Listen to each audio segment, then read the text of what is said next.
Julie Poirier, tapis, c'est évidemment le foot à Marseille, mais c'était aussi l'endroit où vous vous trouvez. Vous êtes dans la rédaction de La Provence. C'était lui le patron de La Provence. Eh oui, et regardez, la une en atteste. La une de La Provence ce matin, adieu boss. Un journal qui a été bouclé très très tard cette nuit. On le sait de sources sûres, bien évidemment.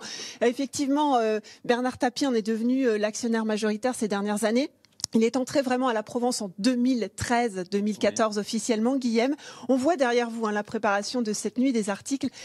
Bernard Tapie, l'homme de presse, est-ce qu'il était investi ici dans la rédaction ? Alors, il était investi dans son journal, ça très clairement. C'est indéniable.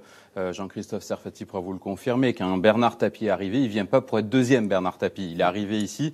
J'étais au comité d'entreprise le jour de la présentation de son projet devant les élus du personnel. Il était arrivé en disant voilà, moi j'ai envie d'aider la Provence. J'adore ce journal. J'étais lecteur du Provençal, l'ancêtre de la Provence en 1993. Et si je viens, c'est pour réveiller ce journal. Et il faut se donner les moyens de le faire. Je veux une dynamique et se donner des moyens, ça, clairement, c'est une réalité. Est-ce qu'il décrochait parfois son téléphone quand il ouvrait le journal le matin ? Oui, alors il appelait, mais par contre, ce qu'il faut reconnaître, c'est que beaucoup de patrons de presse se sentent propriétaires aussi de ce que les journalistes écrivent. Il appelait, parfois très mécontent, il m'a raccroché quelquefois à la figure le matin au réveil, ça surprend la première fois, mais il avait toujours l'intelligence de dire, bon, de toute façon, dans un journal, c'est les journalistes qui décident, donc même si ça ne me plaît pas, fais ce que tu veux, de toute façon, c'est comme ça que ça marche. Donc, il avait cette intelligence-là. Merci, Guillaume. Effectivement, nous, ce matin, on est arrivé très, très tôt dans la rédaction. On a vu quelques personnes. Ici, on l'a connu. Tout le monde a un petit mot, bien sûr, à nous dire, à nous raconter. Une petite anecdote, Thomas. Oui, alors évidemment, il ne tenait pas le stylo, vient de nous dire ce monsieur. Mais la Provence sans Tapie, maintenant, ça va ressembler à quoi, Julie ? Parce qu'évidemment, ça change la donne. Exactement, effectivement. Maintenant, que va devenir la Provence ? C'est ce qu'on a envie de vous poser comme question. Jean-Christophe Serfati, c'est Bernard Tapie, je crois, qui vous a appelé pour venir à l'époque. Aujourd'hui, quel est l'avenir pour le journal ?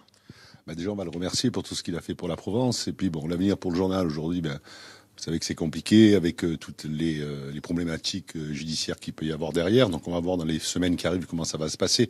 Mais en tout cas, il y a un truc qui lui tenait à cœur, c'est vu qu'on va faire une imprimerie commune avec nos voisins de Nice Matin, c'était de céder le terrain et de le céder au mieux. Donc on a travaillé pendant plusieurs mois ensemble, tous les deux, pour trouver la meilleure offre. Et on l'a vendu il y a 15 jours. Et je sais qu'il en était très heureux. Vous l'aviez eu récemment au téléphone, je crois. Oui, j'ai eu la semaine dernière. C'était un peu difficile, mais voilà, c'était avant de partir, il voulait vraiment vendre le terrain pour rentrer l'argent nécessaire pour sauver la Provence et sauver les emplois.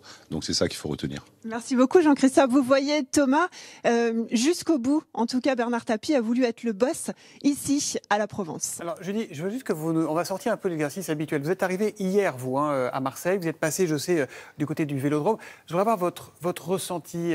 Qu'est-ce qu'elle respire, qu'est-ce qu'elle dit, qu'est-ce qu'elle raconte cette ville en ce jour de lendemain de disparition de Bernard Tapie. Qu'est-ce que vous avez ressenti ?